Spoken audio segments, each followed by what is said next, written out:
Good evening, I'm Taylor Thomas with a CTV News Update. Calling for a crackdown on crime in Maryland, Governor Larry Hogan and law enforcement officials announced the arrest of more than 100 violent offenders in Baltimore. They say Operation Washout 2 has netted 104 wanted fugitives in the city. The suspects were wanted for murder, robbery, and fire-related offenses. We need to make sure that they're prosecuted to the fullest extent of the law. And this is just one of a number of joint law enforcement operations that are currently ongoing in the Baltimore area. Following really productive discussions that I had with the mayor and the commissioner earlier this month, Maryland State Police investigative units are working together with the city, with the Baltimore City Police Department to help serve open warrants for the most serious felons. All of this is an important step in the right direction, but it's only part of the equation.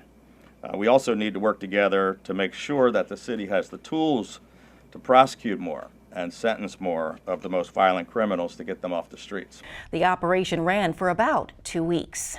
A D.C. teen was shot and seriously wounded at the Georgia Avenue Metro station last night. Days ago, a district woman was killed by a stray bullet while sitting in the back seat of a car next to her 8-year-old son. Today, city officials announced a violent reduction initiative aimed at high crime areas. The initiative begins March 1st and runs through the end of the year. Chief Robert Conti says the plan is crucial for cases like the Pamela Thomas shooting. The 54-year-old was the victim in the stray gunfire incident last week.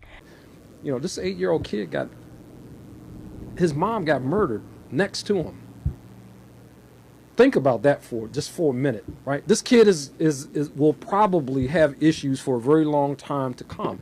That being said, it motivates me even more that we got to find this guy. If we're having increases in homicides and carjackings, people are going to feel scared about it, and they're going to want their mayor to do something about it. And that's my job, and that's what we have spent every single day in months working to do. It's also my job to make sure that the entire ecosystem that supports public safety is stepping up and doing all it can as well. Federal officials will join the district in the anti-crime initiative. A coalition of advocacy groups and student activists rally in support of House Bill 596.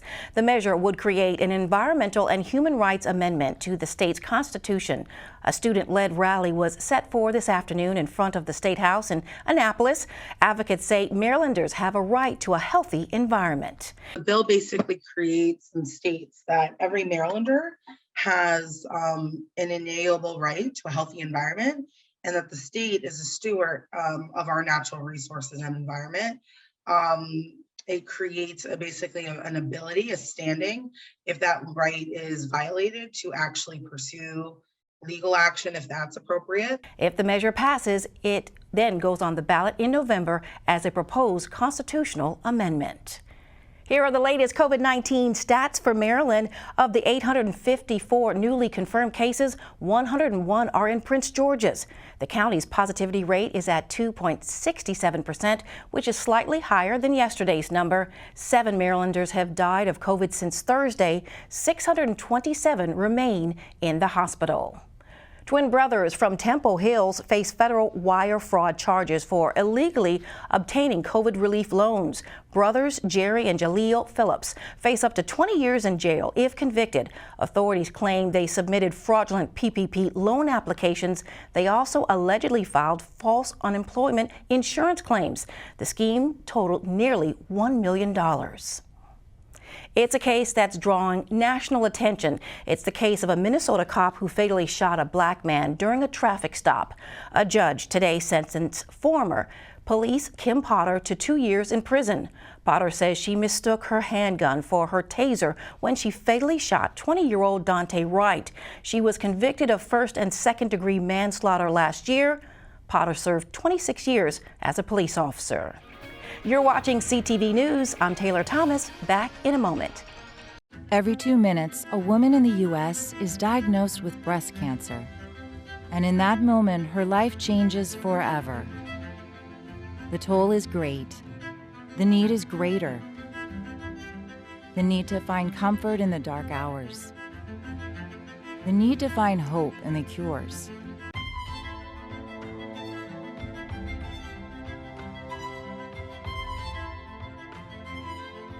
And that's why when others look away, we lean in. We're fighting alongside patients because we know one moment can change everything. But we need your help to make more moments of hope possible. Join our fight, save lives, because we are all stronger together.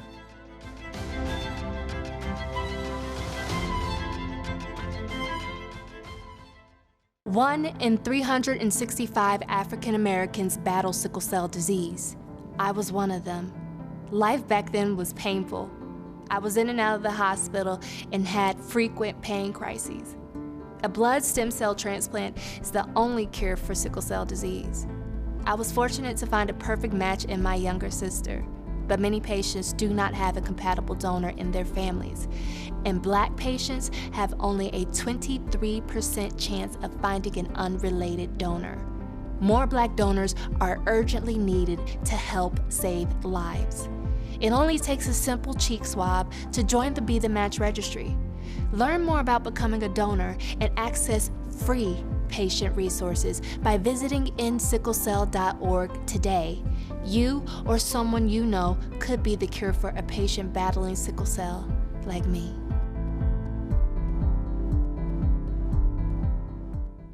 Welcome back. The U.S. says the situation on the ground in Ukraine appears to be worsening. Despite claims by the Kremlin that Russia is pulling back its troops, Western nations say just the opposite is happening. The U.S. says up to 190,000 troops are in and around Ukraine and that an attack could come in a few days.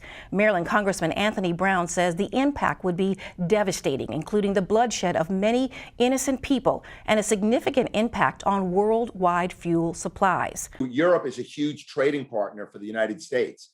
Ukraine could just be the beginning of further Russian expansion. That's going to impact trade with the United States and Europe.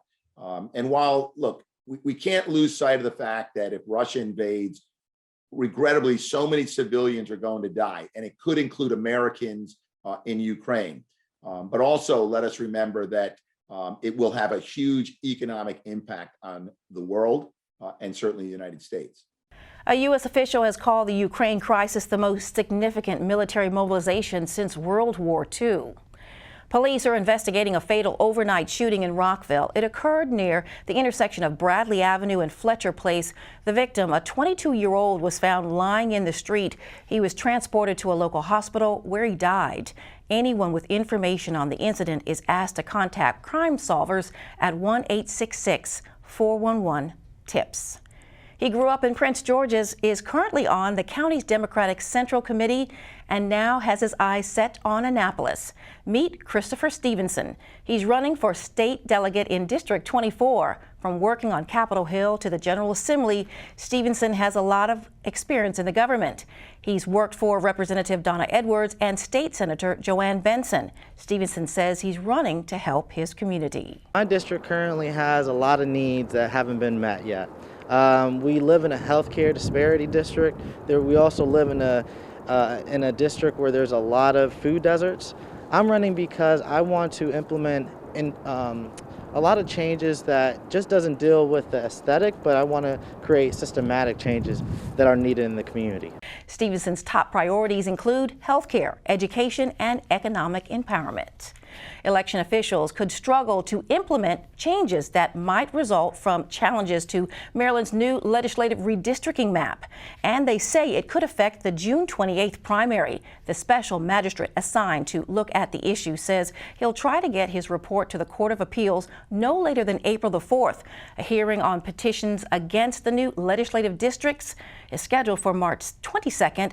That's also the date for candidates to file for the primary election.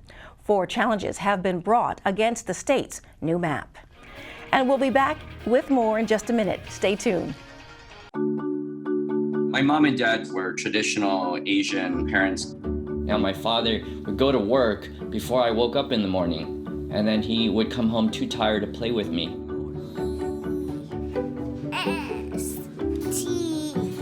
tell my son, I love you every single day. I love you. Now, my dad has never said that to me. Not because he doesn't love me, but because culturally it wasn't comfortable for him. So I teased him the other day and I said, how come you never say that to me? And he said, you're too old now. Now that he's a grandfather, he says, I love you to my son every time he sees him. My advice to all the fathers out there, forget the material things, forget the cultural restrictions. They grow up way too fast for you to waste even a single precious minute or moment. Say bye-bye. Bye-bye. People do some pretty cool things in their 40s and 50s. Why should saving for retirement be any different? I mean, they go back to college, learn new instruments, start skateboarding. Okay, maybe that one's not for everybody, but saving for retirement is. With aceyourretirement.org, you can get on track with your retirement savings no matter your age. Just have a 3-minute chat with Avo, the friendly digital retirement coach from AARP. You'll get personalized recommendations based on your input that are easy to understand and work with your lifestyle. It's quick, easy, and free. Plus, it's sponsored by AARP, so you know they got your back. Gnarly move, Dad. Thanks, sweetie. So wherever you are in your retirement savings journey, head to aceyourretirement.org and start chatting with Avo today. That's aceyourretirement.org. Thanks for staying with us. Well, the clock is ticking to enroll in insurance through Maryland Health Connection. You just have 10 days left. Now, if you sign up by February 28th, coverage will start on March the 1st. State officials say if you're worried about costs, there's a new subsidy making health care more affordable for young adults. Because of so many options for savings, many people can get a health plan for as little as $1 a month. So this is truly affordable health care. 9 out of 10 Marylanders who enroll get financial help to pay for their plan. So income is not a barrier for you to take advantage of this important opportunity. The February 28th deadline is just for private health plans. For more information, visit marylandhealthconnect.gov. Governor Hogan's bid to build toll lanes on the Capitol Beltway and Interstate 270 is dealt a setback. That's because a Montgomery County judge ordered the state to reconsider its decision to award a contract to an international conglomerate. Judge John Maloney ruled that MDOT was wrong to reject a protest filed by a losing bidder. Maloney ordered the agency to revisit the various proposals it received within the next 60 days. Hogan is pushing to get the controversial project rolling before he leaves office next January, and the ruling could imperil the tight deadline. Good news for Metro riders. Services on the Red Line begin picking up next week. WMATA says starting Tuesday, February 22nd, rail service on the Red Line will increase. Red Line trains will run every 10 minutes. On weekdays, trains on the Blue, Orange, and Silver lines will continue to run every 20 minutes. Let's get a quick check now on our 3-day weather forecast. Tonight, mostly clear with a low around 28. Saturday and Sunday, sunny skies with temperatures ranging in the 40s. Monday, sunny and warmer with a daytime high of 58. And that's your CTV News Update. I'm Taylor Thomas. Good night.